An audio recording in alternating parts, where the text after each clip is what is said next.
It says we're going live. It says we're going live. It says we're going live. Okay, it says we're here. I don't actually know if I'm here until my existence is validated by others, of course. Well, but I'm still a bit fuzzy around the edges, but I think I'm here. I know.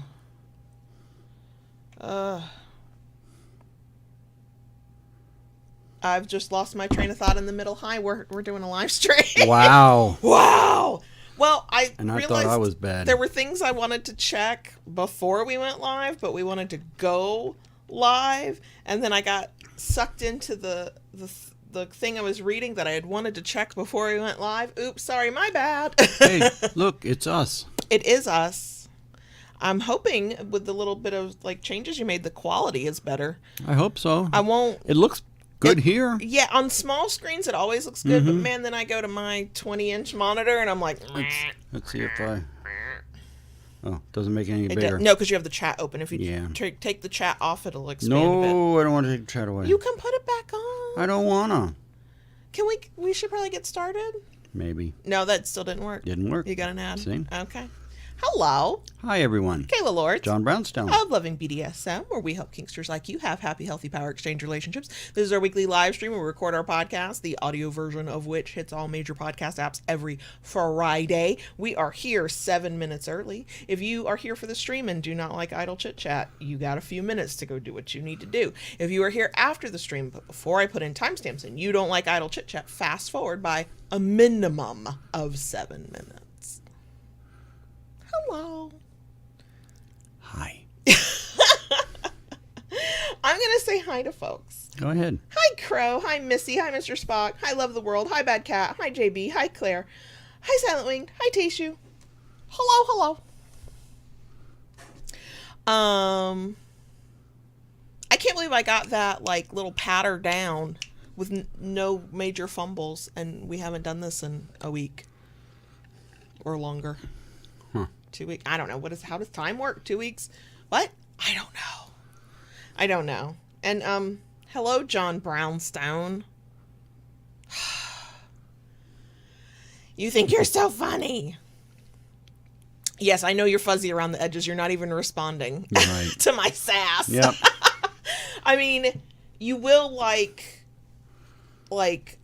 hoard the memory of it, and you will when I've long forgotten. Okay, there's so much sass. There's no way I can remember when you each least instance. expect it. Right. Bam. Exactly. You're going down. Hi, girly girl Summer. Hey, Mr. Spock. Believe it or not, Bad Cat, there is more than idle chit chat. There really is. Tayshu, if you're even fully functioning, you're doing better than some of us. I don't think any of us are fully functioning. I mean, it is 2023 in this timeline.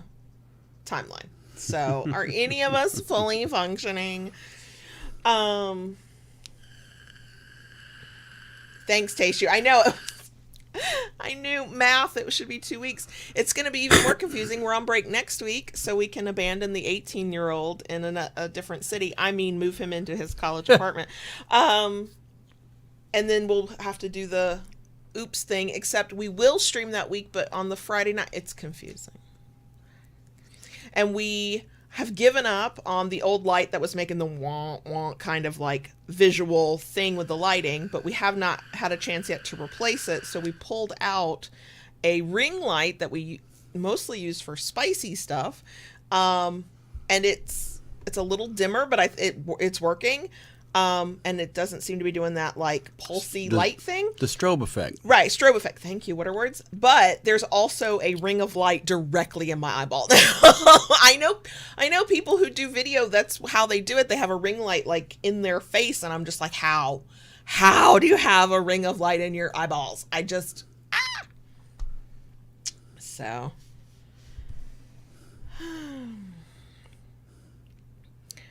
But hi, Kitty Rose. Hi, Little Miss. Do you have anything for the butt rub? Or are you too fuzzy? I'm glad to be back. I'm happy to be home. We are so happy you're home. And away from the dysfunction that is my family. Yeah. If nothing else, it served as a good reminder of why I don't engage. You don't have to do the, well, am I not being fair? Well, has anybody changed? Well, No. No. No. No. They are who they have always been. Mm-hmm. Hi, Rara. I sent Kayla multiple messages from up there. Not my circus, not my monkeys. Not my circus, not my monkeys. I know. Hi, Jeannie.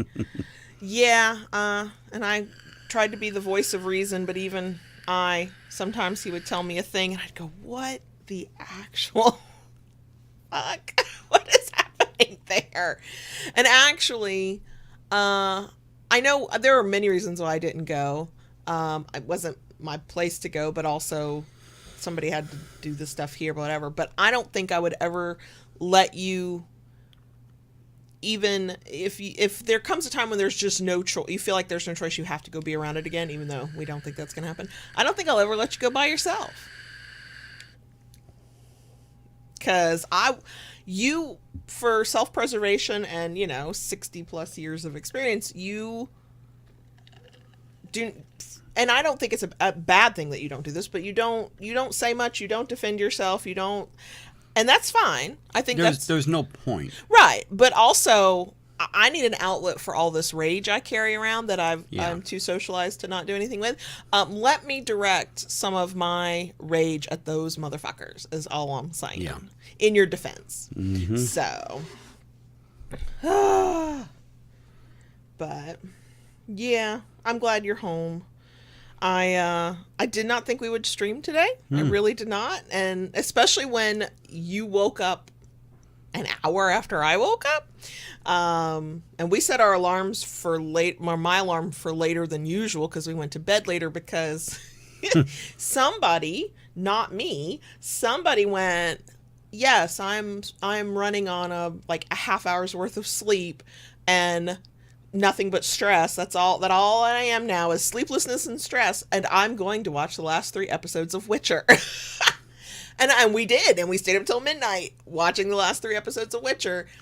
And no spoilers at all. But that was not a satisfying ending to me. No. Because it's public knowledge. This is not a spoiler. It will not be Henry Cavill whenever it finally comes back. Correct. And so I thought that there would be something that would happen that would tell us would give you some closure or something, and we did not get that. We did not get that, not at all.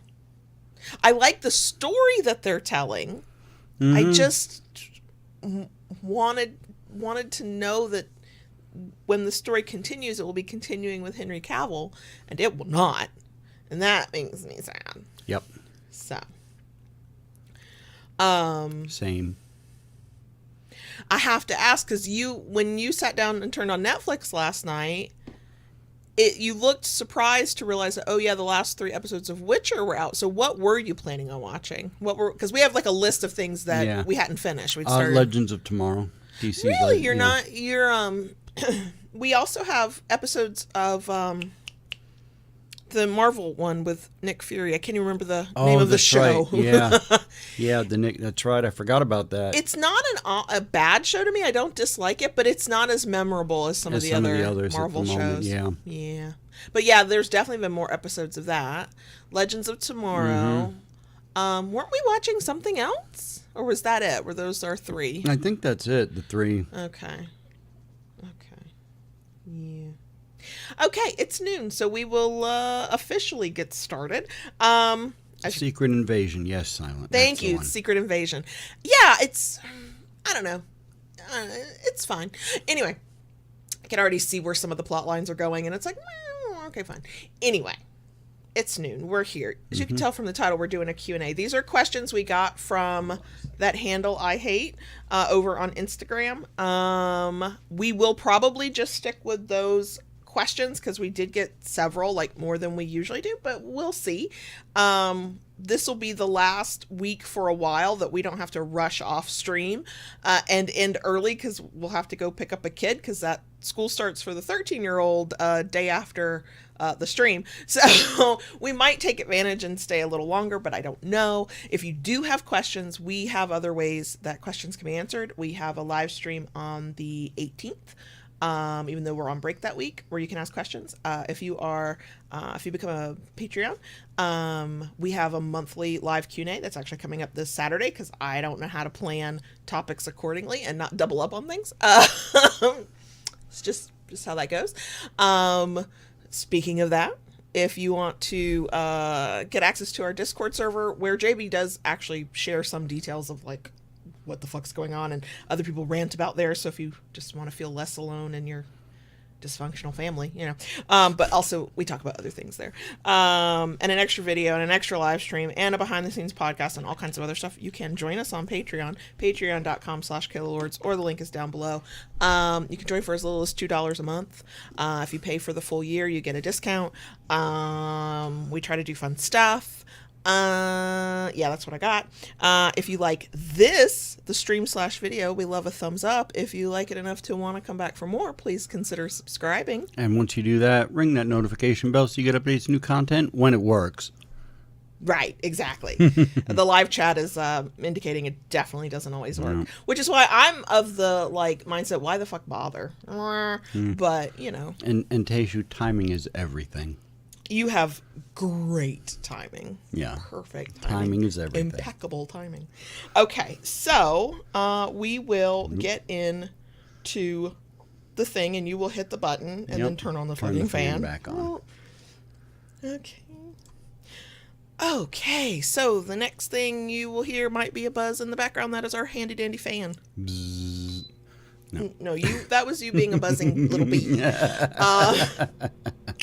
I think, I'm not sure, the light we're currently using for the YouTube side of this, I feel like it's putting off less heat. Like, it's still warm in here. Yeah. What did you say? The heat index temperature feels like temperature outside is 113? Feels like temperature at a quarter of at 11:45 this morning was 113 degrees Fahrenheit. And we still have 2 or 3 hours of it just getting hotter. So, right. Fun times. Okay. So, before we get into the questions, a couple of announcements. One, the week after this episode goes out, the week that contains the date August 16th, we are on a break. We are prepping the 18-year-old to get packed up, who he will wait till 9 o'clock the day before we need to leave to finish packing, because I know him. He's packing to go to college, to go to his freaking college apartment, not dorm where you get to come home holidays and summers. No, apartment with a 12-month freaking lease. So maybe he'll come home every so often for a day or two. I can't even use he'll come home to do laundry because his apartment has a washer dryer. Right. I get none of the perks of send your kid off and be done with them, but also they'll still come home. Thankfully, he's an hour away. I can go see him whenever I want. But that is next week, sending our first kid to college. The 13-year-old starts middle school today. What? You look confused. What happened? What you looking for? My phone is blowing up. Oh, that he can hear it in his hearing aids. I'm like, what is happening? So yeah, we're taking a break, but we have our monthly regularly scheduled YouTube live stream, Friday night live stream. That will still happen August 18th. Will it be mostly me complaining and going, I can't believe it? Blah, blah, blah. Probably. So no episode live stream, podcast episode, whatever, the week of August 16th. But there will be a Friday night live stream. So ta-da. Those are really the announcements. The questions, I asked for questions over at that handle I hate on Instagram, and I ask for them there because the way Instagram works, it is much easier to keep them organized, and that's how I like it. So that's what we're going to start with. I screenshot them because I wasn't convinced I would still be able to access them later. But now I'm trying to get to them, and so there we go. Okay, so we're going to go through these questions. I'm not even going to try for rapid fire. Y'all know us. We're not even capable. I don't think we'll take questions from the YouTube live chat or anything like that. Maybe, but I don't think so. Just know that there are other opportunities to ask questions. That Friday night live stream on August 18th, that will be a Q&A. And then we do a Q&A for our patrons once a month. where you can ask questions there, and that's actually this Saturday, August 12th. So there are other opportunities. So let's get into these. And no, I'm not saying names because privacy and all that. Okay, first question. Yeah, I'm looking at these right. Yeah. Do you believe you have to be in a power dynamic to truly be a part of kink or BDSM? No. No. Power exchange is just one part of, it's part of the DS of BDSM. So you can reject that part and still be kinky as fuck. I mean, my God, I've been in this long enough. I have known masochists who love to, receive all kinds of pain, and they do not have a submissive bone in their body. Okay? You can be in a power exchange dynamic and not have a masochistic bone in your body. Right. There may be a lot of kinky things that you're submissive, you're a dom, but there are plenty of kinky activities. You're like, that's not my jam. I'm just here for the power exchange. So it goes both ways. And you can be you can be, how do I say it? I don't know, because you're fuzzy. You're right. I mean, even if you're not in a relationship with somebody, doesn't make you any less kinky if you're a submissive or you're a masochist. Or, I've actually seen people try to say the opposite, that if you're in a power exchange, you're somehow not part of BDSM. So the fact that there's something floating around out there to make somebody have to ask this, to wonder that if you're somehow not in a power exchange, you're somehow not kinky. Like, that's weird to me, because dom and sub is a relationship style. That's the power exchange. It's part of the acronym BDSM, but there's tops and bottoms. Like, you can like giving or receiving the activity, the sensation, the whatever, and never negotiate a power exchange relationship. Right. And there are plenty of kinksters. Like, I've come across more kinksters who think it's not weird, but they like give some side eye to power exchange relationships, because for them it's purely a top bottom activity based, kink based, scene based kind of deal. So yeah. Next one. This one's not really a question, but more of a, I guess, give our thoughts on kind of situation. Okay. It's dealing with rejection in a DS dynamic or DS breakups, having more feeling. This person asked for multiple things. So let's talk about dealing with rejection in a DS dynamic. So there's two different kinds of rejection. There's the rejection of the thing you want to do, or the thing you asked for, or the thing you're interested in. And then there's rejection of you as the person, which typically then leads to a breakup. So rejection of, not breakup rejection, but other kind of rejection. How would you recommend dealing with rejection in a power exchange dynamic? I think the one most important thing I have learned when it comes to any kind of rejection is that it's not personal. Try not to take it personal. Right. It's usually about the person who's rejecting, saying, okay, that's not my thing, or you're probably a perfectly fine human being, but you're not my person, or whatever the rejection is. Now, can people be shitty about their rejection and be like assholes? Oh, fucking course. Yeah. Again, that's about them, not you. But, So, it's a hard thing to do. It's easy to say not to take it personally. Oh, yeah. All right. It's a very easy thing to say. And when you're in it at the moment, it's hard not to. You have to really kind of work at it. And it's a lifelong skill, because one day you'll be like, yeah, I can handle rejection, and then the next day it makes you weepy and question yourself. Exactly. And the thing I would say about rejection in a power exchange, let's say the power exchange is going along just fine, you're happy to be in the relationship, but you have brought up a thing to your partner that you'd like to do or try or experience, and they have rejected that idea. That does not mean that the relationship is over, unless it is something that is you require to have a happy, healthy relationship, and you are like, this is my non-negotiable. Oftentimes it can be more of a, okay, you don't want to do this, what can we do? Or if you can do this without pressuring a partner, we do not pressure partners when they're like, no, I'm not into that thing. Right. But if it's a thing where they need more time to learn more about it, or they have a misconception of what it is, if they are open to learning about it or having you talk to them about it or sharing why they're rejecting the idea, and then they're willing to let you tell them, okay, you reject for this idea, but let me tell you what maybe you don't know. That's always a possibility. Something that you reject on at one point doesn't always mean it's never going to happen. Sometimes it might happen, but not if you pressure your partner. If you make them feel bad or guilty for rejecting your idea, then we're in the manipulation kind of part of things. And, you know, if a partner feels like they have to say yes to something to keep the relationship or to keep you happy or to avoid whatever bad feelings they don't want to avoid, that's coercion. we're not working with enthusiastic informed consent anymore. No. So it's a tricky line. You know, I think it's okay if your partner's willing to tell you, okay, why is this a no? Like, if they're willing to have that conversation with you.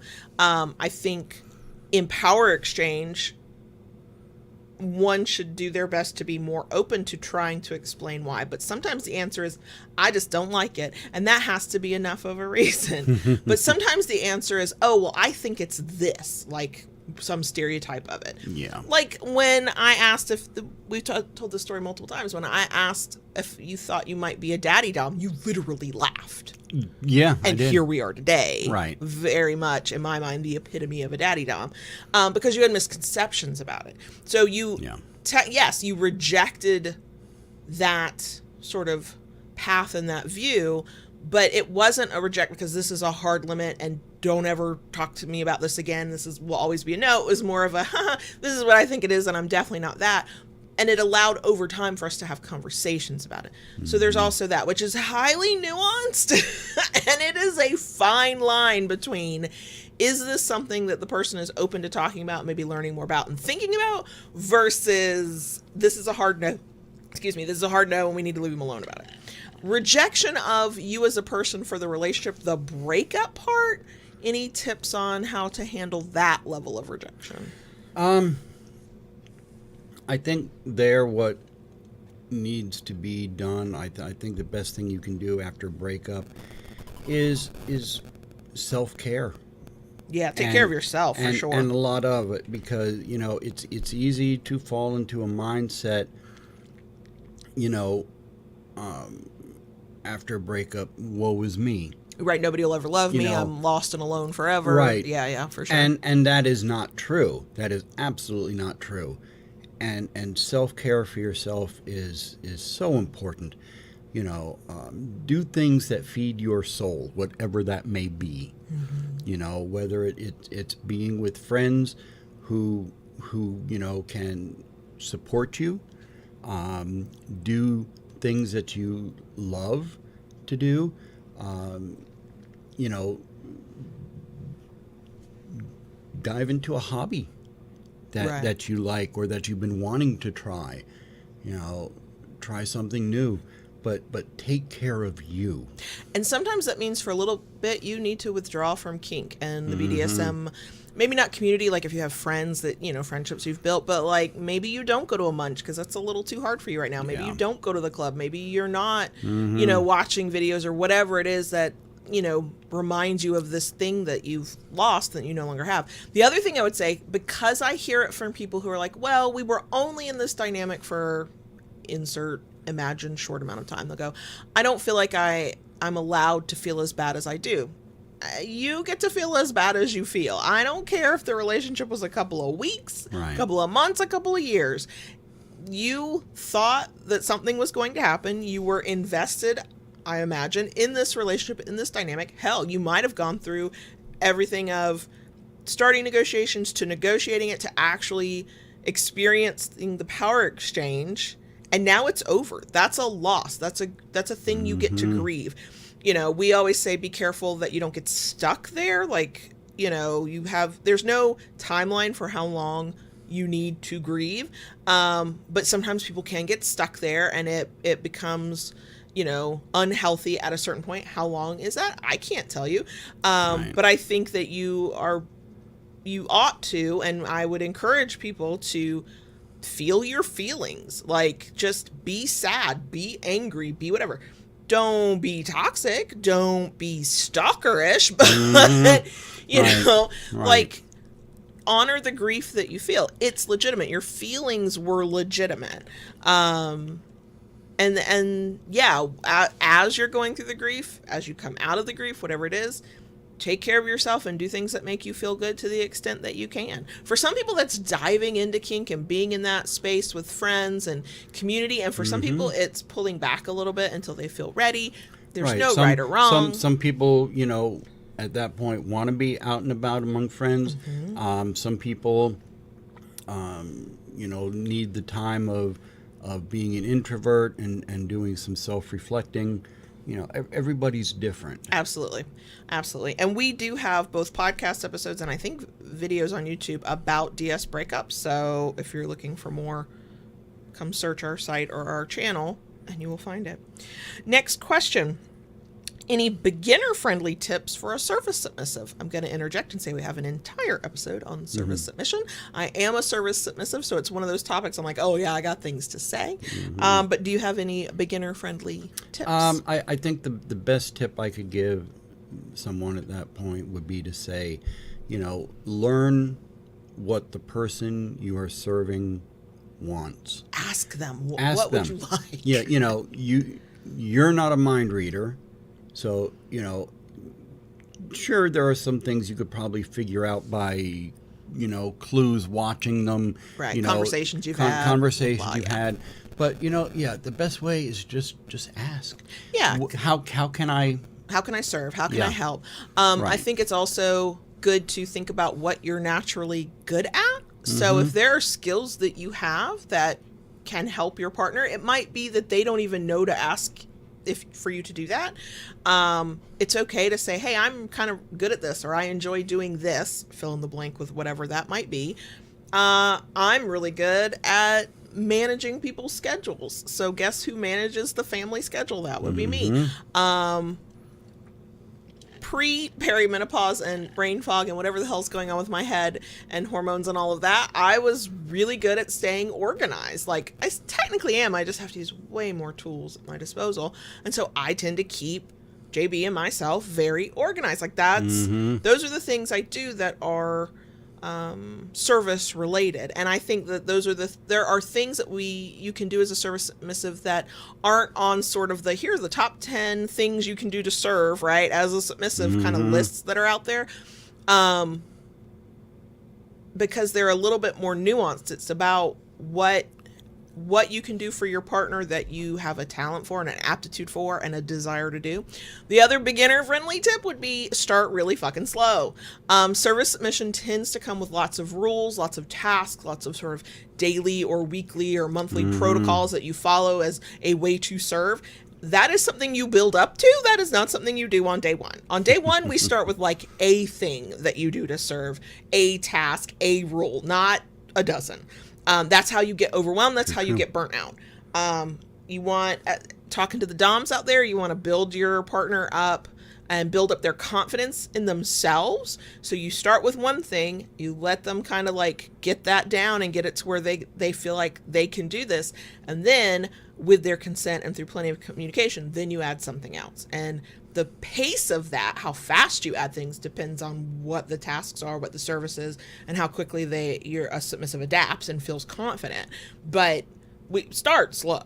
That's probably my biggest beginner-friendly tip. And then, yeah, the second one is submissives ask what you can do for your partner.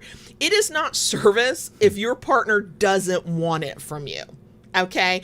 It is you feeling submissive without the input and consent of your dominant. It's not service if it only serves you and your dominant's like, but I didn't ask for this and I don't want this and this doesn't benefit me in some way. So don't assume, ask. Yeah. I know I've come across plenty of people who are like, but this is a way that I can serve and this makes me happy. And I'm like, but my dom is unhappy with me. Well, yeah. Did y'all talk about it? Did they want you to do this for them? There are plenty of horror stories from the internet. Quite frankly, from my view, most often with femdoms femdoms and male subs, where male subs will send a DM of, here's all the things I can do and that you can do for me. And it's like, we're back to kink dispenser kind of thing.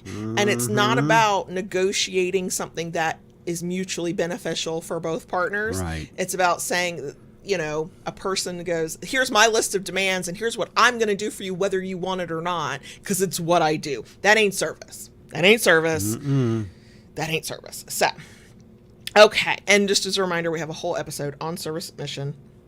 Search the podcast on our website, search YouTube. It's there. Okay. Here we go. Man, folks have questions about ending relationships. Here's this one. What is your best advice for dealing with the healthy ending of a dynamic? Ooh. I know. They happen. I know they happen. Yeah. I haven't witnessed it or been a part of one, but I know they happen.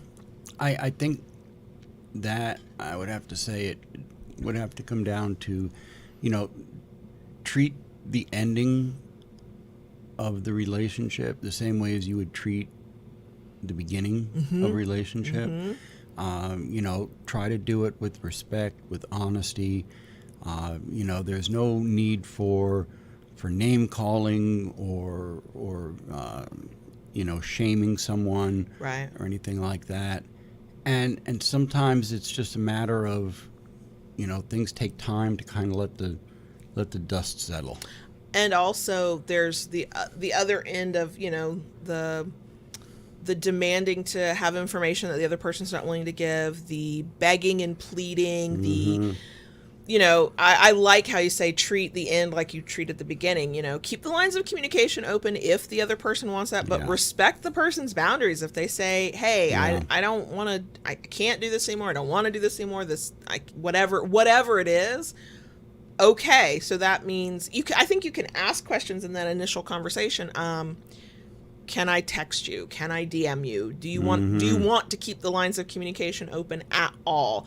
I think ask those questions, sure, but then respect the answer they give you. And sometimes the answer will be, I don't know what I want, but how about you let me reach out to you? Well, okay, well that means no 2 a.m.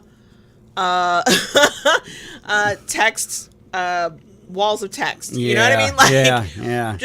Just respect whatever it is they tell you.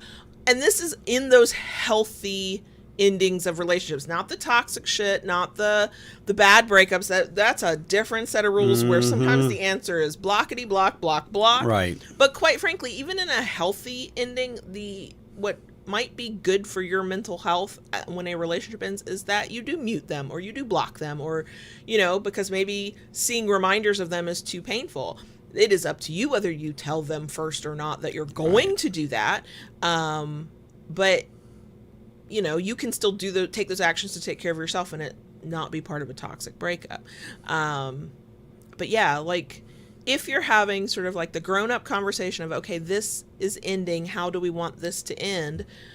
Yeah, I think if you ever get that luxury, you negotiate it like you negotiated the start. What does this look like? What does this mean? What are you comfortable with? What are you not comfortable with? Some people, I am one of them. I am not a can be friends with my ex kind of person. Like once I'm done with you, I'm kind of just done with you.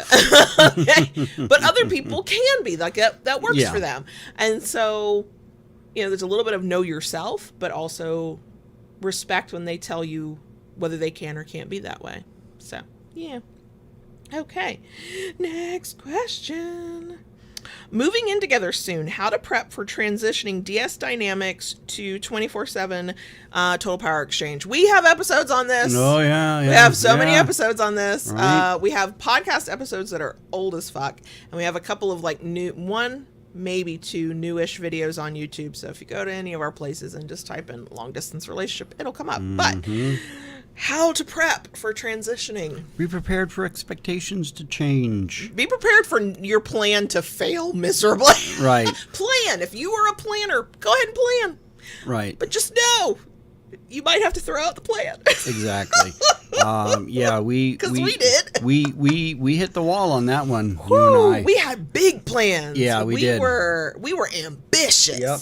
We spent weeks and months talking about what we thought it would look like. Right. We had our expectations set way up there. Oh, they were not even realistic. No. We were going to do all the things. Uh-huh. I do think the one thing we did really well that I don't like, I think sometimes you think about it and sometimes you don't. We knew that the rules and the routines and the things we had done long distance, there were some of those that just didn't make sense once you were in person. Correct. You know, why am I going to send you a morning Absolutely text? correct. That's silly. You know, it wouldn't have worked with our life for me to, let's say, call you at work every morning, but to replace the morning text. Like that wouldn't have made sense. So talking about what can't carry over from long distance to in person is a good conversation to have. Talking about what might be able to carry over and you just adjust it, that's a good conversation to have. I think, yeah, being realistic about what you're able to do and being patient with both your partner and yourself. We went in guns blazing with all these things I was going to do. Yeah. I very quickly became overwhelmed and we literally like shut down the power exchange for like 2 weeks because there's so much to like moving in together. There was family dynamics. There was chaos of the apartment. There was unpacking and building furniture and getting our life organized so we could then try to start living it, and adding in and trying to remember and maintain the rules and the things we had negotiated for the power exchange. I couldn't do both. It just was not even an option. No. And so then when we did come back from that break, we did what we always recommend, and we recommend it because it works. We went super fucking slow. Yeah, we did. Super, super slow. Yep. Adding sort of like one at a time kind of thing. So, yeah. Yeah. But managing your expectations and understanding that no matter what your plan is, it might not actually work in real life. It makes it easier if you can kind of go, oh, yeah, well, we thought that might work, but that's not working. It's not Let's working. shift gears. Yeah. Because if what you do is you go in with, this is the plan, we have to execute the plan, we cannot deviate from the plan, you have just stressed everybody out, and now potentially both of you are miserable, and somebody's probably feeling like a failure, and somebody's wondering what the hell happened to your dynamic, and maybe both of you are feeling that way, and it's unnecessary. Just stay flexible. Make your plan. Have the conversations about what you think it'll be like. Right. Yeah. Then, keep your excuse me. Keep your expectations realistic. You know, make your plans, but be willing to be flexible. Exactly. Okay, next question. What is a first-time club, BDSM club, visit like, especially if you are a monogamous couple? So I'm going to interrupt before you answer. I find that curious that there might be a perception that visiting a BDSM club or dungeon would be somehow different for a monogamous couple versus a non-monogamous couple. Yeah. So for the record, it's not necessarily walking into an orgy where you are expected to just get naked and fall into a pile of bodies. It really is not. You know, I think that comes from, and you know what? I'm not surprised No, I'm not to surprised hear either. that. I'm not surprised either. That portion, because you hear so many people, you know, talking about being polyamorous anymore, which is a good thing in and of itself. But you hear it so much that you almost get this feeling it's expected to be the norm. Yes. Okay. Agreed. Which is not really the case. You know, first time to a dungeon for most anybody. It does differ from club to club, but yet the more things change, the more they stay the same kind of thing. Of the 2 dungeons that I have been to as a first timer, they just don't take and throw you into the action and say, "Hey, new meat." Right. No, no. That is not what happens at all. And gives major side eye to any individual who is like that to you at a club. Like, that's gross behavior.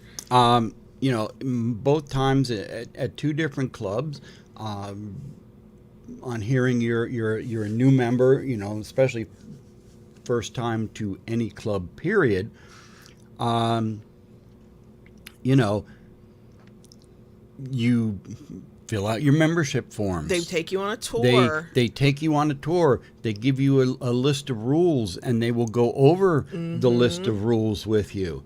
You know, Princess Raw made a good point. You know, not all dungeons even allow sex, and that's absolutely true. Here in the state of Florida, I know, and you know what? I don't think it's always about sex, though. I think people think that they're going to be, and because we have had friends who had this concern, that they're going to be expected to scene, or they're going to be expected to like negotiate a scene with multiple people or people they don't know. And you know, for plenty of couples, that kind of stuff is private between the two of them, so they are not even interested in having a different scene partner. So yes, I think sometimes people think it's just a sexual orgy, but I also think there are people who think, oh, I've walked in, I now have to play with anybody who approaches me, or that will be the expectation.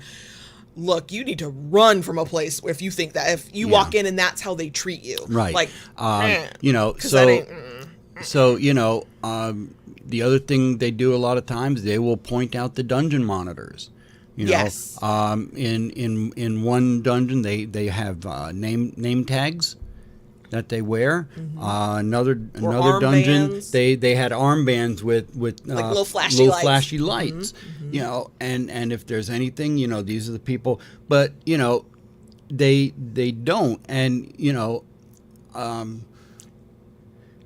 in most dungeons that I'm familiar with, and I'm going by what I know from the state of Florida. And different areas have different kind of cultures and community. Right. Yes, absolutely. You know, nudity is allowed, but you don't have to be nude. I know. It's so funny that I understand how this happens and why people sometimes feel this way, that just because something is allowed and people engage in it does not mean that the whole room is expecting you to join in. This, in healthy, thriving communities, it is all about consent. So yes, there will be, you know, bad actors and people who are, but in general, just because this person's taking their clothes off does not mean you have to take your clothes off. Right. You are not a, air quote, this like outcast weirdo, whatever, because you might sit quietly and observe and like the first time I took you to Phoenix, you were, you know, surprised to see everything from full nudity, saw all the bits, to you know, everything in between, to people wearing, you know, people were wearing their street clothes. They weren't even wearing fetish gear. Like, and some places will have the rule that to the door of the club, streetwear. Like, you need to look as kind of vanilla. Yeah. When you walk in the door and you're then in the sanctity of the place, then okay. Right. It's they have changing rooms where you can go get out of your street clothes and put on your fetish gear or whatever it is that you want to wear. And yet you don't have to do that. You don't. Everything you see happening, you don't have to engage in or do. Right. It is perfectly acceptable to go to the club and never actually get on a piece of equipment, to just observe, or depending on how the place is set up, sometimes the social area is completely separate and sometimes it's integrated, but to just be in the social area and just hang out with people. Right.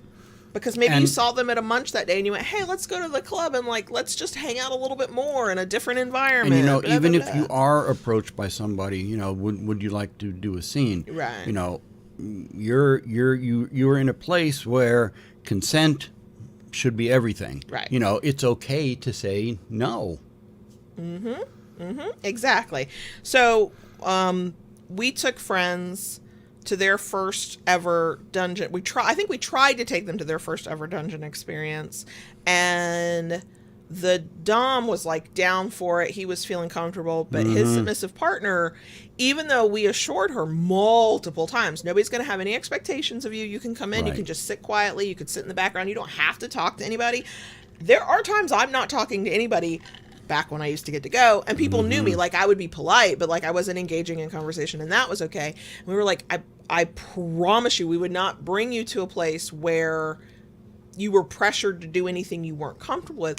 And for her, it was more than she was willing to do. And so I think we got them there for a little bit, and then they left very, very early, which was fine. Nobody batted an eyelash. They went, okay, we're so glad you stopped by for even this 10 minutes. Like, it's, now, again, are there people who do not respect consent, do not respect boundaries, of course, and they exist in every part of humanity, certainly in the BDSM world. We all know that. So yes, you will sometimes come across a person who is not as respectful of those boundaries or whatever as possible. First of all, like you said, go tell somebody, because that's a problem. But second of all, that should never be the norm. Quite frankly, the places and the parts of the community I've existed in, even when I've been at my most socially awkward, socially anxious, worst, were super respectful of the fact that of just the fact that I existed and maybe didn't even want to talk. Like, consent is key in the best parts of the community, and in the places you want to frequent, they're gonna make that top priority, and they're gonna make that clear to you from the moment you walk in. So yeah, okay. Okay, anything else you want to add for that? Nope. Okay, these next two are not questions, and normally I would ignore them, but I think you could use the little perk and the little like positive reinforcement, and also it's just nice to read nice things about yourself sometimes. Okay. So the first person said, not a question, but I love how you share how mental health affects your DS and kink. Thank you. Thank you. And the next one says, this is back to back, two different people. So nothing to ask. Just wanted to say you're doing a great job. Love the podcast. See, Thank you. I always feel awkward when people say nice things about us. And yet there are times when I'm like, you're kind of in the grind of like, this is what we do. We got to do it. You worry you're not doing it good enough. You know, I could see every flaw and error. I promise you, when you do point out a flaw or error, I've seen it 10 times. I'm cringing, you know, whatever.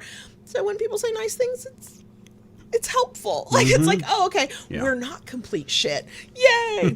Okay. This one is fully for you. Completely for you. I can't answer it at all. Okay. I think you'll enjoy it. Okay. Do you think you could ever make a kinkery toy that could also be electrified for electroplay? Ooh. If you don't know, we have a shop called The Kinkery, thekinkery.com, where JB makes toys and we sell them. Yay! I may have to give that some thought. I like that. I off the top of my head, I'm not sure, but yeah. I mean, we do love electroplay. We do. We do.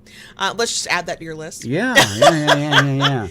You who, prior to this time away, were feeling like the pressure of me being like, any product, make me product. Let's develop a whole new one. Actually, I think it would be fun, though. It would be fun. Okay, so next one. I can't read, sorry. Advice on ways to communicate boundaries to a partner in a non-verbal, judgment-free way. I'm sorry, say that again. You're fuzzy. Yeah. Advice on ways to communicate boundaries to a partner in a non-verbal, judgment-free way.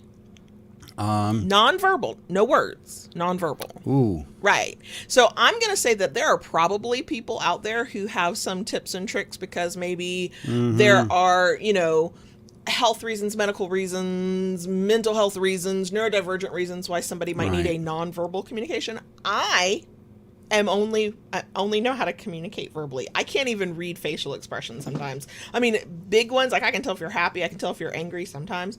But like that whole, we talk to each other with our eyes, I can't do that. But people can. I know people there are people who can. I can't. I mean, the thing that comes to my mind as nonverbal would be to write. Yeah. I mean, you're using words, you're just not saying them. And I'm a big fan of writing down the hard thing. Yeah. Like, I can't say the thing because it's hard for me, but I can write it down, edit myself. Right. To like a ridiculous amount, oh my lord.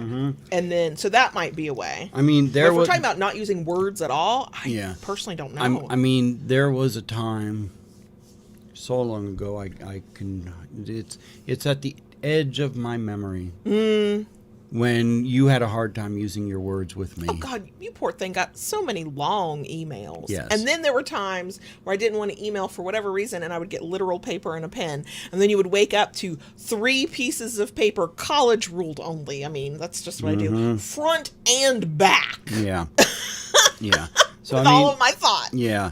So and that's why I say that, because they're saying nonverbal. To me, verbal then connotates speaking, right? Speaking. So then write it if that's a comfortable way. In my opinion, the only way to make sure your communication is as clear as possible is words have to be involved in some way. Now, how you communicate those words, sometimes it's not speaking, it's writing. Sometimes you are not like, hello, people who use sign language exist. They are speaking and not vocalizing words. So whatever path you can use to communicate your thoughts is a valid one.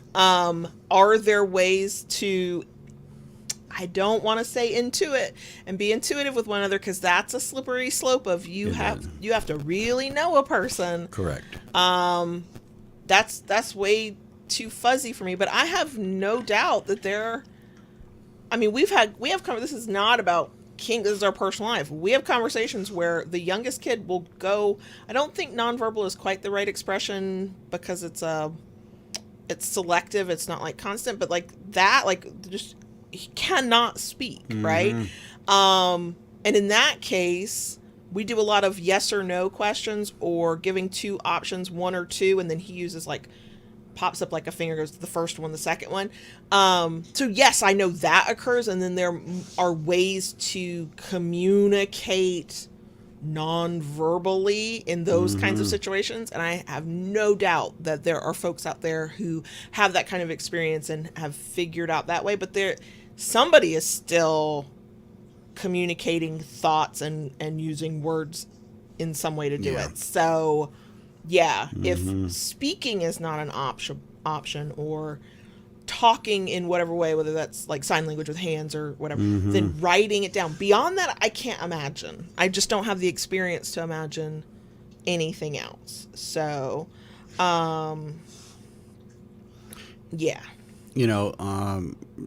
there's different things too. If you're talking about communicating during a scene without being verbal, there are a number of things you could do.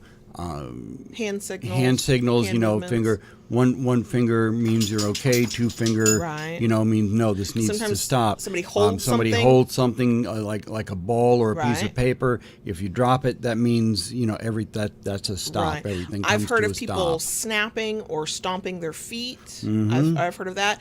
Those, when I think of the question communicating boundaries in a non-judgmental way, I'm thinking about negotiating the play, and then nonverbal ways to communicate, stop, or this needs to end, or whatever. That, I think of those two things as two separate things, but maybe this person was thinking of all of that kind of together. I don't know. But yeah, if you can't say it, like if we're talking about I'm struggling to say what's on my mind, writing it down is our go-to option. Correct. And you do not have to be a professional writer.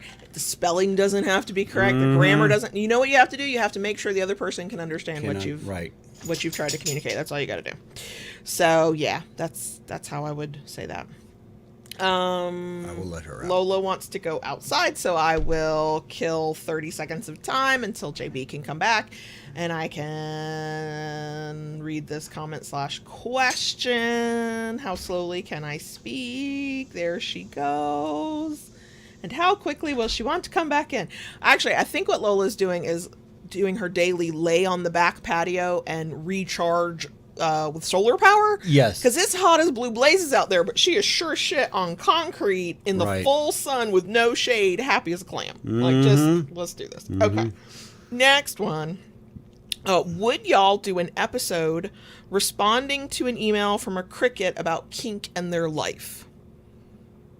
So you and I talked about, it's not unheard of. A couple of times we've gotten emails where the thing that was being asked was something that I had no doubt in my mind other people go through, and we turned the core question into a whole an topic. Episode, yeah. And yeah, into an episode. And then you and I had a little bit back, maybe a year, maybe less, several months ago, talked about doing shorter episodes where we solicited questions from people, like they used a special page on our website or whatever, and then we recorded episodes just answering that one question. Right. And I can't remember why we didn't move forward with that. Nor do I. Did we just get busy? Did my spicy brain just go squirrel and forget? I don't know. So what I would say is, if anybody is interested in something like that, where we did really short, it would be probably podcast and video. Yeah. Where we literally just took a question and pulled out any identifying details and went, here's the question we've been asked, and it might be like less than 10 minutes. It might not. Y'all know us, but it might be. I will say that from my experience, we've slowed down in getting questions submitted to us and emailed to us. I've got one in my inbox now that I got to have the emotional energy and the brain power to like look at and answer and whatever. So if you know that's you, I see you. I'm not ignoring you. I'm just trying to get to the right moment to answer. That has slowed down over time, which is fine. Mm-hmm. But I remember when we were getting lots and lots of questions via email. The reality is much like the joke that is said about, Reddit, questions on Reddit. The answer, like 85% of the time, is communicate. And so I would be hesitant to try to do that, where if all we're saying every week is, well, you need to talk to your partner. You need to talk to your partner. So that might have been why I didn't because you and I had a conversation. You went, yeah, I'd be kind of down for that, because those, wouldn't take a lot of time and we could fit that in or whatever. Right. I don't know why we didn't move forward. So what I'm saying is, if it's something you would be interested in, little short episodes answering like a question, and I don't mean it would not replace our weekly like long conversation. It would be in addition to. Comment in the places where we are connected: social media, email, show notes page, YouTube comments, whatever, and let us know what you think. Mm-hmm. Okay. Here's I think this might be our last question. Okay. As a dom, how do I properly ask for a spicy pic from my submissive? I usually never ask for one. Love the podcast. Thank you for listening to the podcast. So, how would you properly ask for a spicy pic from your sub?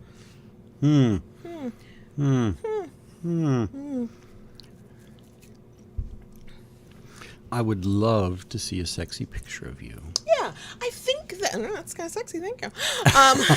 When we were long distance, we actually negotiated that there were certain pictures I would send daily or near daily, right, that were definitely spicy. Mm-hmm. I think it's in the respectful approach you would take for asking for a kink thing or negotiating a kink thing. Mm-hmm. Let them know this is something you would like to see for them. Give them the opportunity to go, no, thank you, I'm not down for that. Mm-hmm. But I think that if you just approach them with just the mutual respect for them that you have as a partner, and you've already got something negotiated in place, and remember that you can bring both partners, both sides of a slash, can bring up a renegotiation at any point, like, hey, I would love to get these pictures of you. Is that something we can discuss? Would you be comfortable with it? If so, can we, I don't know, do you want them daily? Do you want them weekly? Do you want them when you ask and they can comply? However that would work for both partners, but be wary of the people that say, yo, send nudes. Right, oh God. or the one that I've most recently experienced, somebody sends a dick pic and they're like, oh, so you're going to return the favor now, right? This was not a favor. This was right. This was an assault on my eyeballs. This was not negotiated here. Did not ask to see this. I'm a fan of penises, but I'm only a fan of the penises of people who are connected. The penis is connected to that I like and have some kind of established rapport with. I'm not that person who's going to be real excited about random penises jumping out of the bushes at me. No. Instead of a jack in the box, you get a penis in the box. Just pops up, unfurls.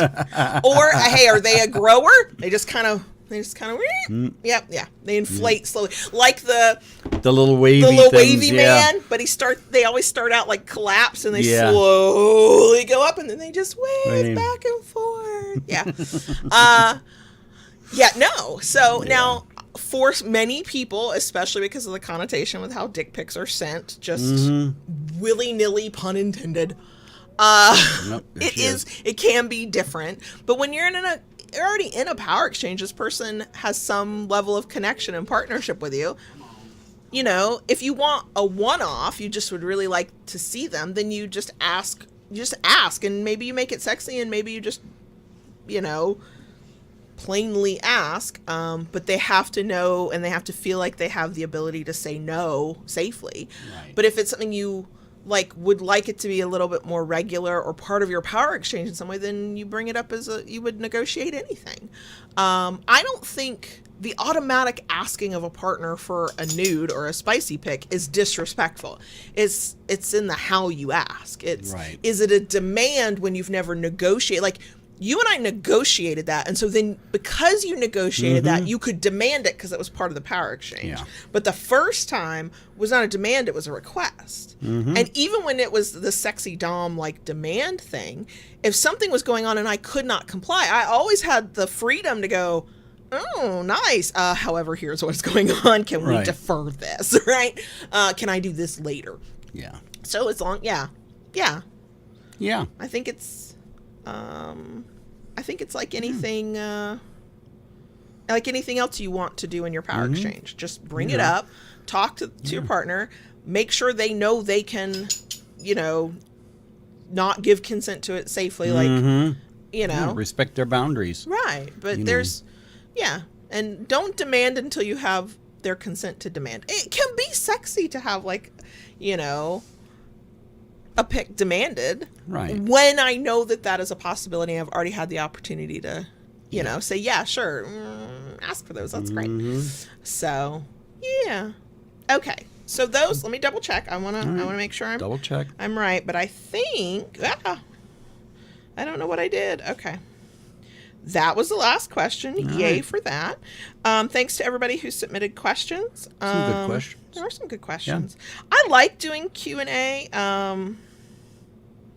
episodes because y'all experience things that we're not always thinking about, or y'all are experiencing things that we talked about. I mean, we've been going in this podcast since 2015, like a long time. There's some old ass episodes. So it's nice to kind of have that brought up and out. And we try to create lots of opportunities to ask questions. The monthly Friday night live stream, that's a Q&A. We did...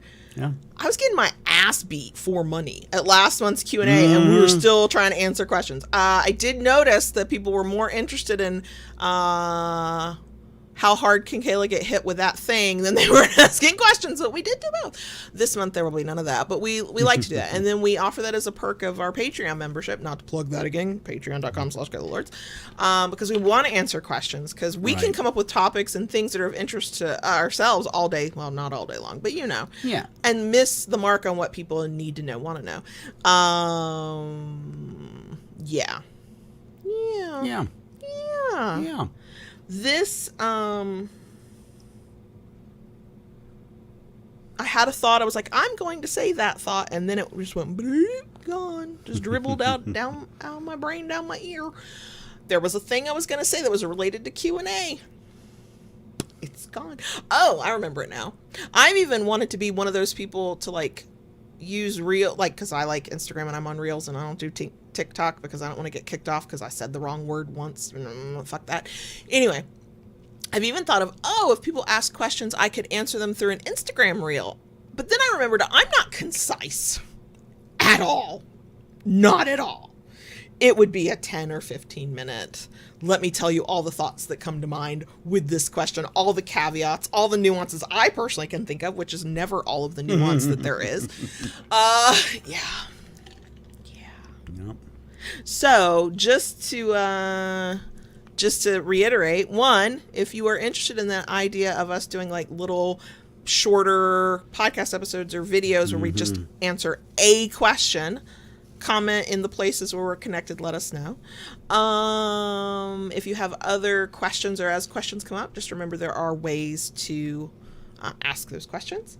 And that is all I can think of that's related to the Q&A. Okay. Then you're too fuzzy to think of other things. you're right. Yeah, I know. I'm not even going to try. The camera's too far away, and you're just closer. If y'all could just, and podcast listeners, you can't. You could just see his poor eyes. They're probably like slits, aren't they? They're slits, and normally your eyes are like bright and shiny and like alive and awake, and no. not. You poor thing. Poor thing. So are we good? Well, I can never answer that. Okay. But we're good to go on a bonus section. There you go. Okay. Keep it kinky, y'all. We, in a way, we'll see you next week. It'll be weird. I don't know. Daddy. Yes, baby girl. Can we talk to the crickets, please? Sure. Yay! What would you like to say? Well, my fuzziness. We're so fuzzy. Poor thing. Trip to New York was emotionally exhausting. Mm-hmm. It was physically exhausting. Mm-hmm. Monday morning, I was awake something like 6:30 in the morning, and did not get to sleep at all that night. Left for the airport at midnight for a 6 a.m. flight. Because of the bad weather going through New York. Bad weather and amount of time to get through, security and all that. Mm-hmm. Then the flight from New York back to Florida, which, flew into the Tampa Bay area, then a 2.5 hour drive home. I know. It was so funny. I knew what the answer was, but I had to ask. I was like, okay, there's a lot going on this Tuesday that you're coming home. One of those things being middle school orientation for the 13-year-old. I was like, and JB is usually very involved with that stuff. He goes to all of it. And I was like, I think I know the answer. But do you want to try and go to this? It was like, no, I'm not going to that. Not this time. Sorry. And he was, I don't know when you fell asleep, but when we got home, and we had to run errands after it, so it was a while. Mm-hmm. When we got home, he was out like a light, snoring hard, and then stayed that way. We got home at a little after 4, and you stayed that way till after 5. Pretty much till almost dinner time. And I needed you to wake up because it was like, I'm making an executive decision about dinner, but we ordered pizza. But usually when we order pizza, we'll go pick it up to save the delivery fee. And I was like, I don't want to go pick it up, and I don't think he wants to go pick it up, but I do have to ask. Bad Cat, I did get New York style pizza. The only way I got it was I went and ordered it myself, but I did get it, and I loved every bite of it. I know, it looked good. The picture you sent me, it looked great. Oh yeah, it was the big huge slices, and you fold it up and pick it up, and they're the cheese just did it have a good cheese pull? Like, was that mozzarella? Oh yeah. Yeah, we don't get that with Domino's. No. No. I will answer X's question in the live chat. It has nothing to do with what we're talking about, but it's about our previous live stream where was Impact Play demos for dollars. X asked, how successful do we consider that last Friday night hangout?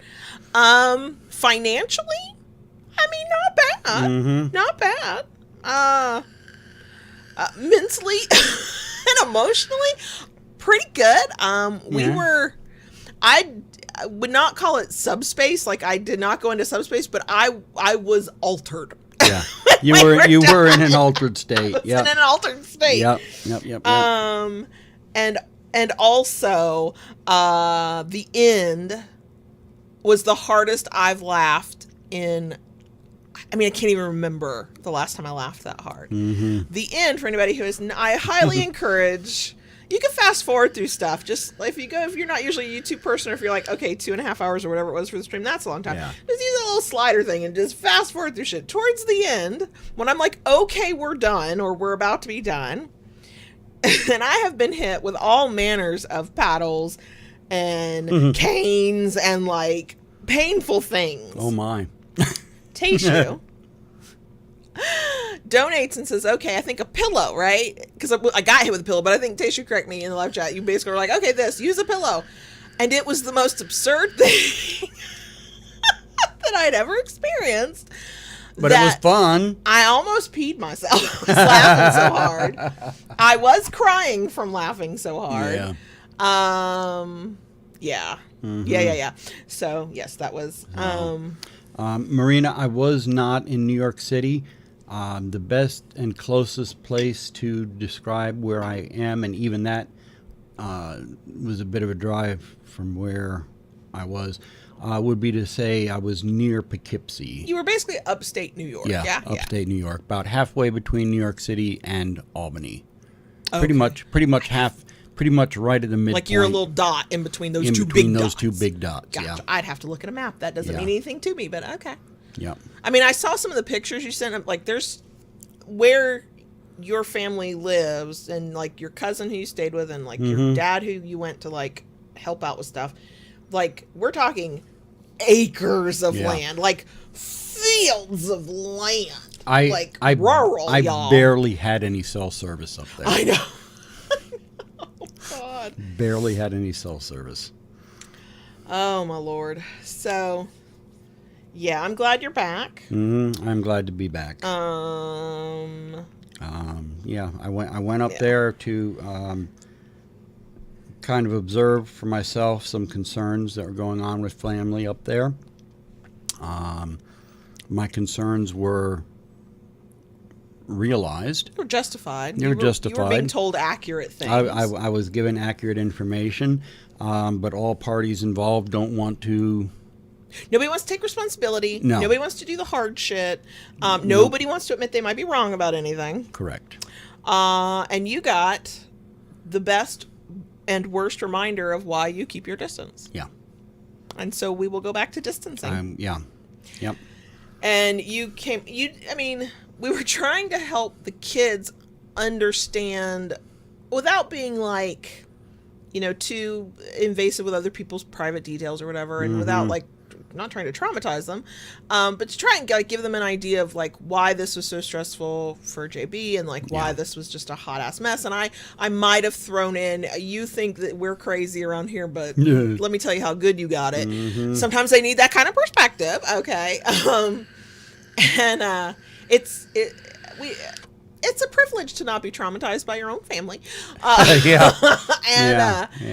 And we were talking about some of the things, and it was so funny. They picked up on some of the same details I did, and without going into details that are not mine to share, JB is the black sheep of the family, rightly so, and I'm so grateful for it because the rest of that flock can go flock themselves. Right. But they treat him with such disregard that at meal times he would, one, not be consulted with, hey, do you eat this? Would you eat this? And two, while they would have enough food for everybody, they would not tell him that food had even arrived. Hey, come on in and eat. Right. And I'm like... Yeah, I was good enough to provide a full day's labor. And all of the fucking emotional support and labor that you do to like go, no, you're right to be angry. No, you're right. That's incorrect. Or no, you're right. That's toxic. Like you're good to be the shoulder for fuckers to lean on. Right. But, and I know it is, it's so weird because it feels like in all of what goes on and that the dysfunction and the toxicity, like not being thought about or remembered at mealtime seems like such a small thing. And I don't know. I think part of it, obviously, I love you. I care for you. I'm also your service submissive who fucking makes sure you eat. Also, to add a layer, I'm Southern, and the way we show politeness and our manners and our care for other human beings is often through food. Like, if you walk into some Southerners' houses, you don't have to eat shit, but we gonna offer it to you because that's what we do. But it was this teeny tiny little, not even the most important example, but it like, excuse me, oh my God, I'm hiccupy today. It summed it all up. And I was like, you're never going to deal with any of that without me again, because one, I'll make sure your ass is fed, and two, I'll tell a bitch what I really think and how and where and when and with what speed they can go fuck themselves. So on the upside of the trip, I did get to reconnect with a cousin that I haven't Yes. seen in many, many years. What, since you went to your grandmother's funeral, I think? Yeah, Yeah, and that was 2010. Yeah, so 13 years ago, sure. So it was very nice to reconnect with her.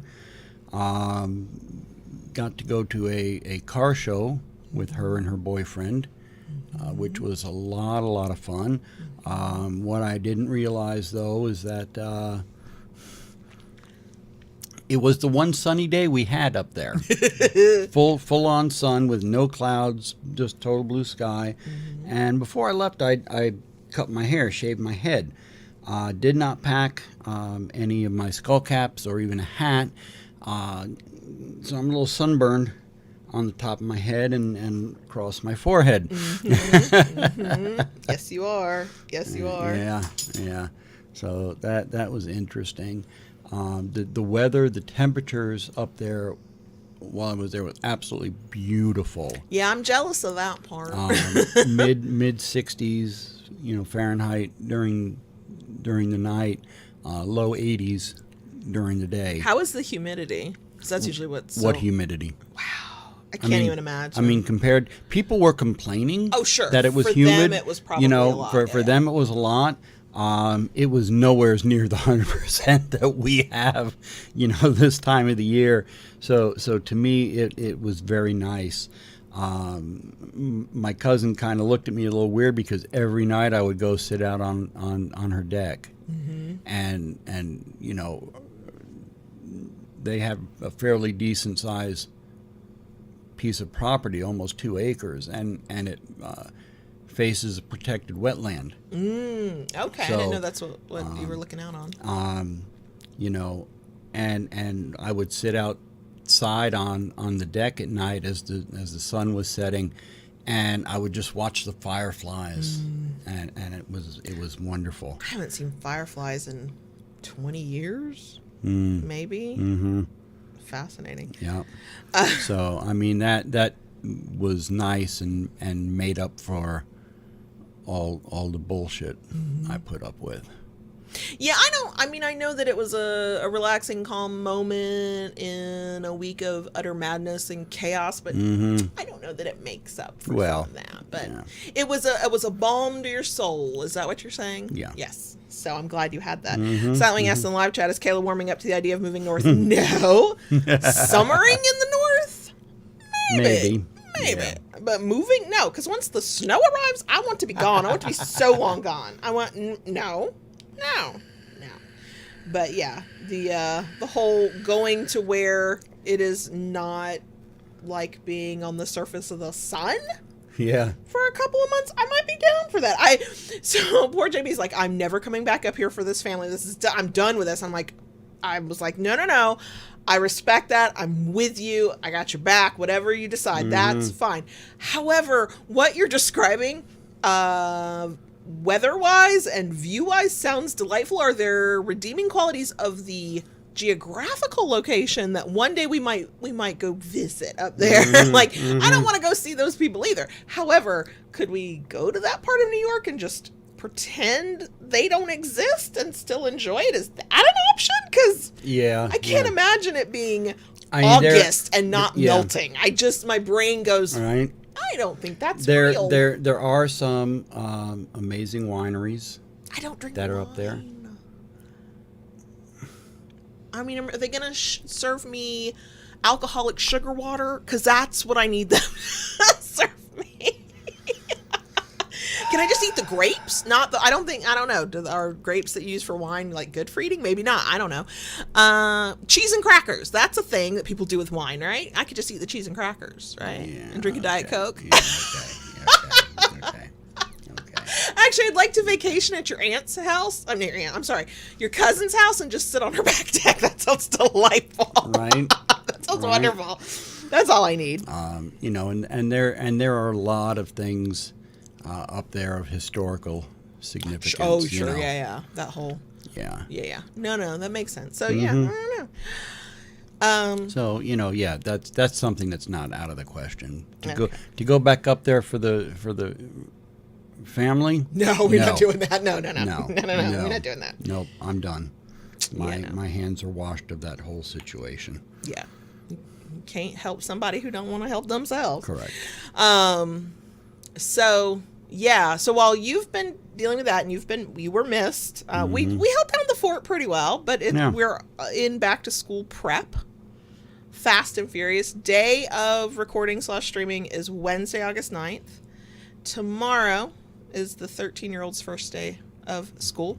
8th grade, last year of middle school. I do not know what that equivalent is for non-Americans. I have no idea.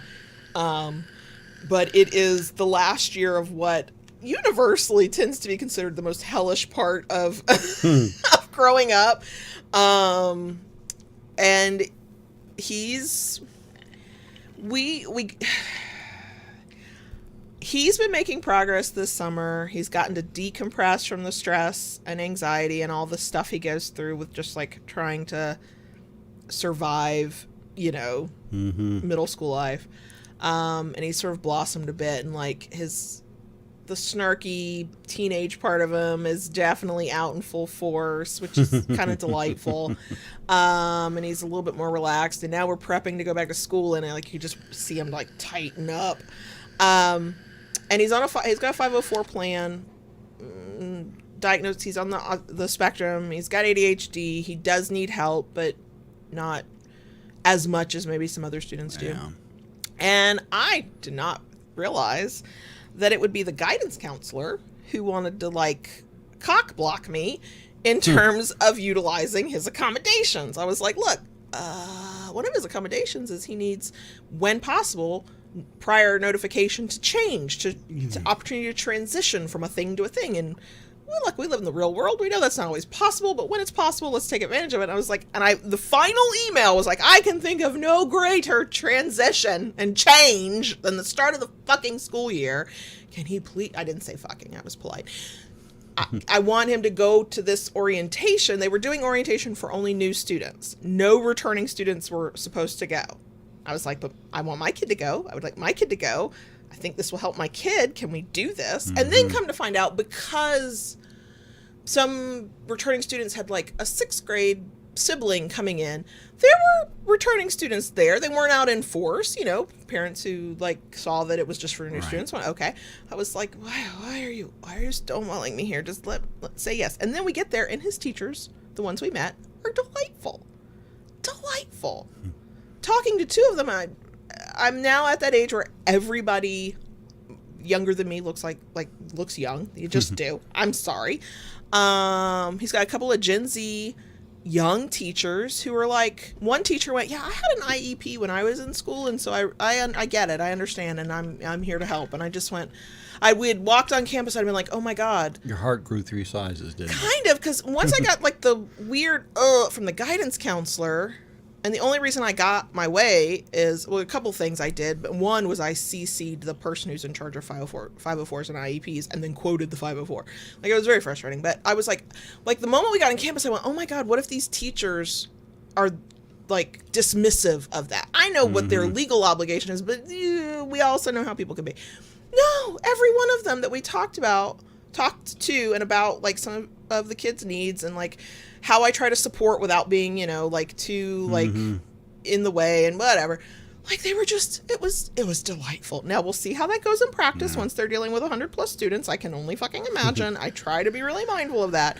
But yeah.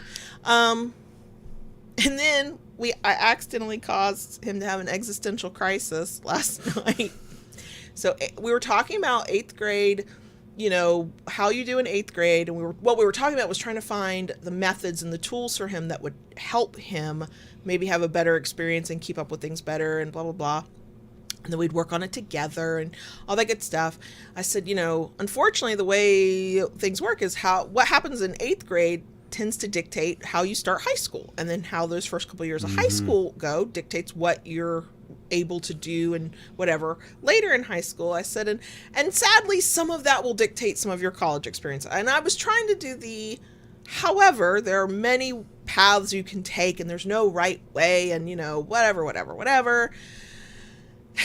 Last night at bed, I felt so bad for him. He was just so stressed out because he was like, I don't want to move into an apartment when I'm 18 and go to college that way. I don't think I could handle that. And I kept going, well, baby, you don't have to. Yeah. That's the path your brother took, and that's we think that's gonna work really well for him, but you don't have to do that because we were talking to him, trying, it's perfectly fine if you want to go to the community college here and stay here, home. right? You don't have to do what your brother's doing. I was like, I said, and if you don't go to college, that's fine, but it's best to have an idea of what you want to do that doesn't require a college degree, blah, blah, blah. I was like, but you got time.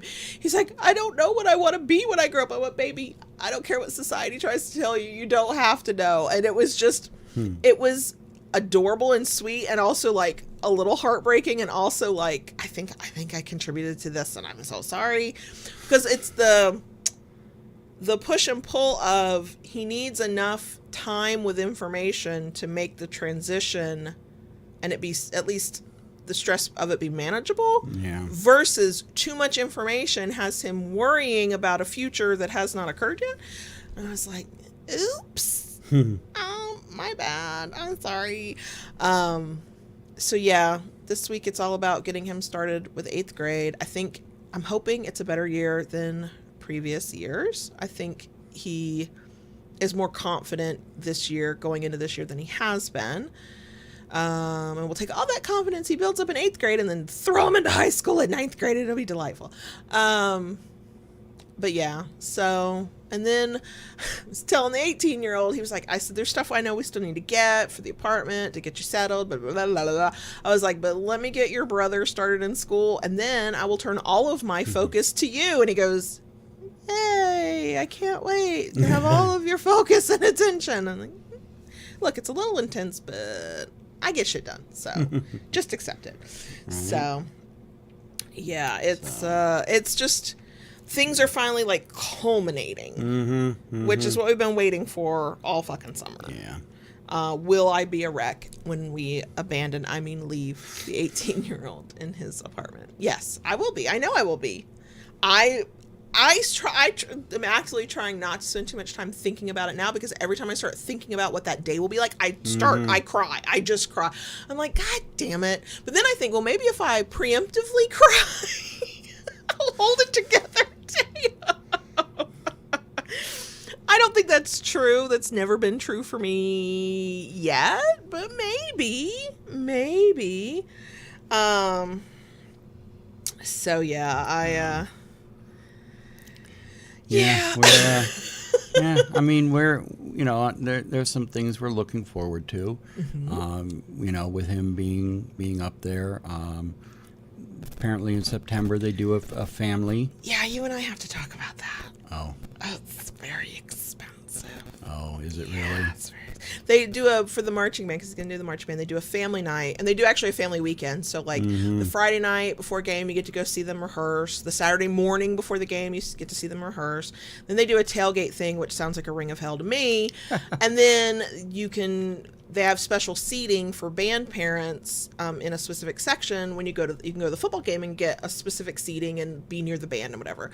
And we were like, yes, we're on it. And then I finally got the kid to send me the link for the information, and then I priced the tickets per person to do the whole extravaganza, and it's like $100 per person for the weekend. Now there are things you can do that don't cost money. Yeah. But yeah, I was like, oh, this event is only for parents who have actual money. Oh, okay. This might not be for us. So we're going to figure it out.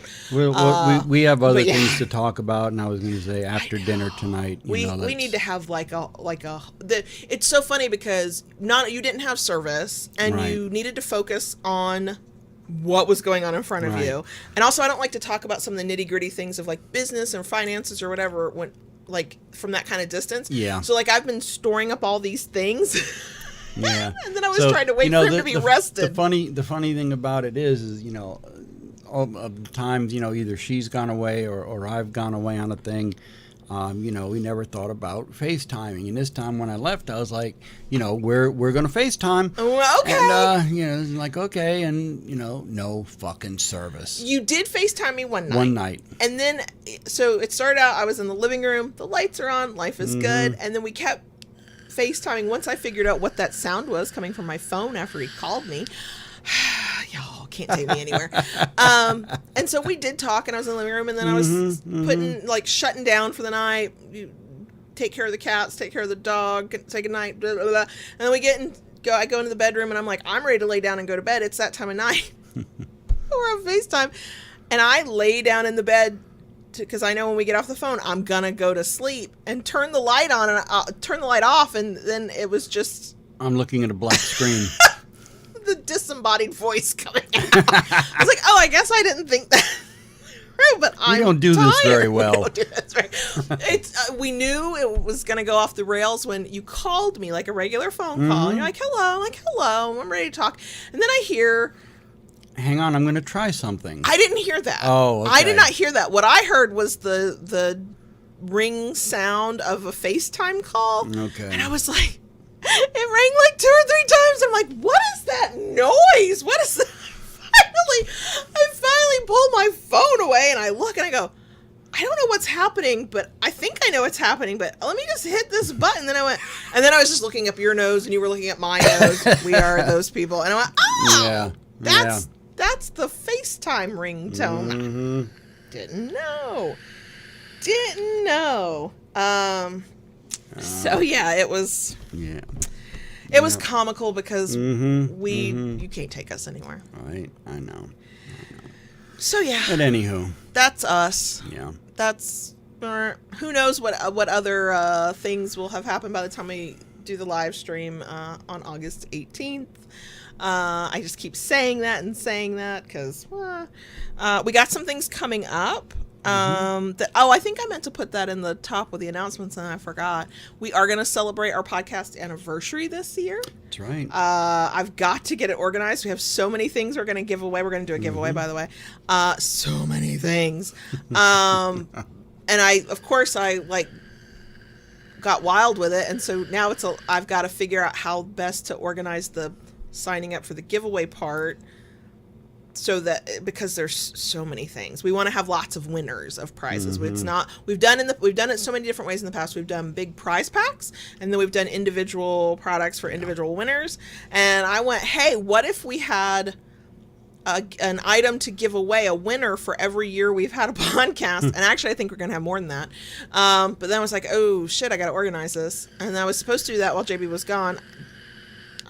Spoiler, I did not. So I got to do it technically on the week we're on break, so it's ready to go. And I'm like, now I'm waffling on what day I want it to start, because our actual anniversary is, I think, the 19th of August. Yeah, sounds about right. So I don't know. We'll figure it out. Yeah. But as always, we're chaotic as fuck, because that's who we are. Right. And yes, I could keep talking, and you were clearly ready for me to be done talking. I'm fading.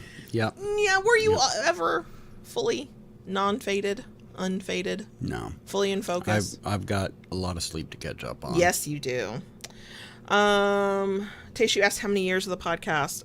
From 2015 to now, 8. Does it count as 8 years, 9 years? Yeah. The math would say 8 years, but I think if you count it on your finger, it's 9 years. I don't. Somebody please do the math for me and then tell me.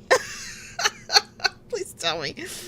Okay, we're going to go because you have clocked out. Yep. And I don't blame you. Okay.